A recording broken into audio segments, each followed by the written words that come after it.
Hello my beautiful souls! Welcome sa ating tarot reading sessions. Keep in mind, general reading po ito. Maaaring mag-resonate, maaaring hindi. Kunin nyo na lang po kung para sa inyo and leave the rest. Maaaring mag-shift na energies or magkabaliktad ang sitwasyon.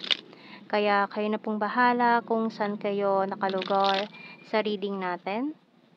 So let's see.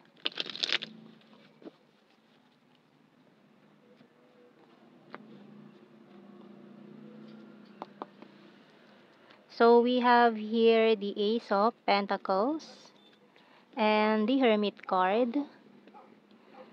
the World and the Star, the Hierophant and the Six of Wands, the Magician and the Knight of Wands. So yung bottom card is Temperance. So ang dami nating major arcana.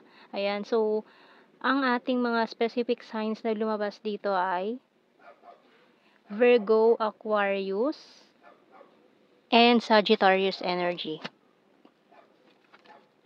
So, tingnan natin sa mga signs and symbol cards. Mukhang matagal ka nagtago ngayon sa spotlight or sa mga tao. Mukhang nag-hermit mode ka. Parang naka-ano ka lang dyan. Matagal kang hindi nagpakita sa mga tao.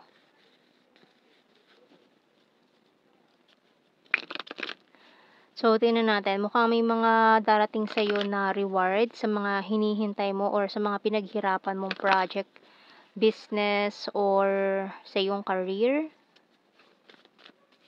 You are parang, tagal mo na itong hinihintay pero mukhang na-delay na.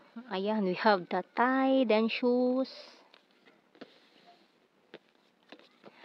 Sweets and coins. Naku, ang lakas ng karmic energy dito. So, mukhang may pinagdaanan kang karmic cycle. Kaya parang after nung mabigat na pagsubok na ito sa buhay mo, nagtago ka, nag-isolate ka, nag-reflect ka.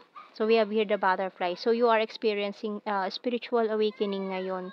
And tarot cards. Kaya you're seeking clarification na rin sa mga tarot readings. Kasi, confused ka sa nangyayari kasi parang feeling mo you're out of your mind na or para kang feeling mo nababaliw pero hindi naman ganon, no? So we have here coffin. So kailangan mo nang ibaon sa limot itong mga dapat mo nang kalimutan. Bitawan mo na yung mga bagay na hindi naman para sa iyo or hindi makakatulong sa growth mo, sa moving on mo and sa future mo. So tingnan natin. Kasi yung divine counterpart mo, andyan lang siya eh. O, with the shoes, andyan lang yung divine counterpart mo. Kaso mukhang may natali sa inyo, or parehas kayo, may natali sa karmic cycle, pero dahil na may nagising na, nagkaroon ng spiritual awakening with this butterfly.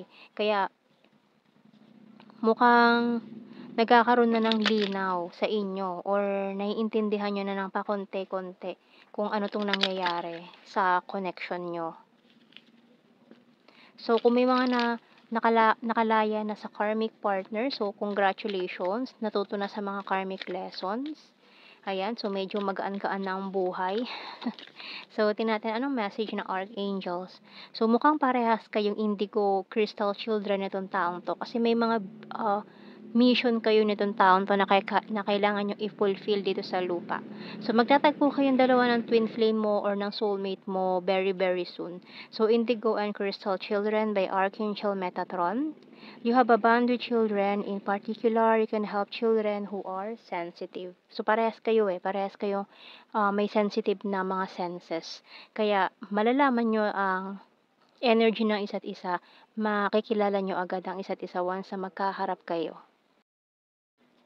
So, tingnan natin sa mga tarot messages, oracle cards.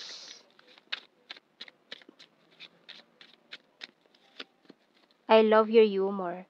So, yan ang isa sa mga clue na itong taong to ay maaaring parehas kayo ng humor. Kaya, mabilis kayong magkakakuhaan ng kiliti, ganyan. So, letting you go, walking away. So, kailangan nang i-let go at mag-walk away sa mga bagay, sitwasyon, tao na hindi para sa inyo. So, I miss you so much. So, kahit pa may mga karmic partner na bumalik, so, ignore na yan para ituloy ang inyong journey. So, it hurts so badly. Maaari kasing ito pa rin yung energy ng karmic nyo. You're my inspiration. I'm talking to you telepathically. Can't sleep thinking of you all night long. And I want solid foundations. You're so sweet and caring, bottom card. So, kung you're in separation naman with your twin flame or matagal mo na nakilala yung twin flame mo at in separation lang kayo, maaaring it's about your union of hearts. So, tinan pa natin. So, we have here, I left you before you could leave me.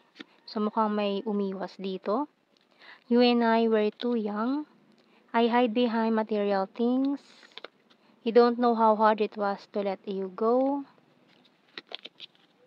You came closer than anyone. I want to be more than friends. So, siguro naghiwalay kayo nitong taon to. Or, yung twin flame mo pala or yung soulmates mo pala ay one of your friends. Andiyan na siya in your circle. Laging kasama mo na rin siguro yan. I love you unconditionally and just being near you is intoxicating. Kaya siguro umiwas tong taon to. Parang friends kayo, maayos naman yung friendship ninyo. Pero nagtaka ka bakit bigla siyang umiwas sa'yo.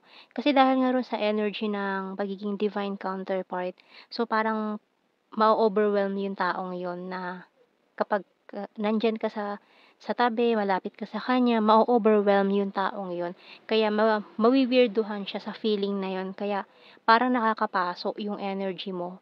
Kaya ang tendency niyan, lalayo siya. Kasi hindi nyo pa naiintindihan yung mga nangyayari. So, ngayon, nagkaroon na ng spiritual awakening, nagising na, na-recognize niya na kung sino ka, kung ano ka sa buhay niya. So, lalapit siya ulit.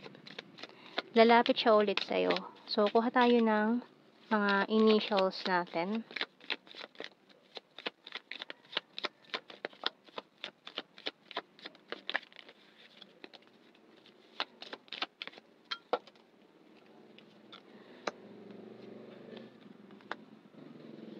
YVE IC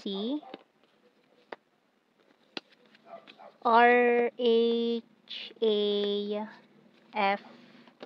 letter M bottom card. So, let's see sa blue card natin. Understanding. Ayan na nga, oh.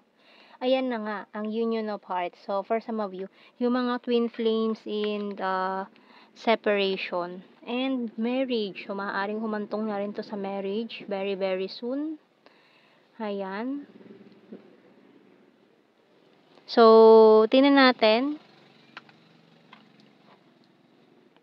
sa ating general signs and messages.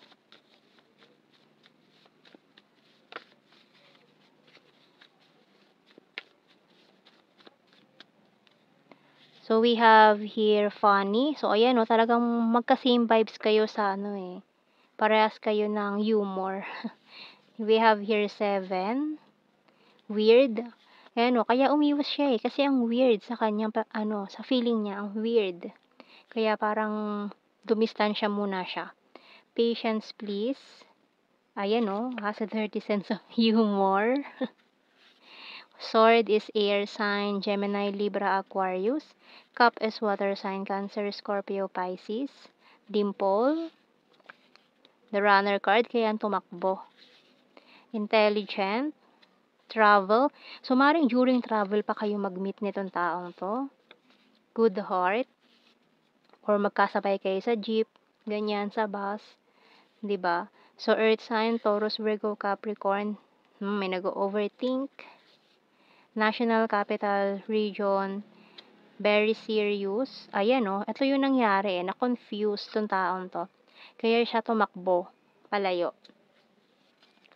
Air sign, Gemini, Libra, Aquarius, and number 5. So, yan ang ating reading, my beautiful souls. Thank you for watching. Take care, and God bless. See you in our next reading, guys. Bye-bye.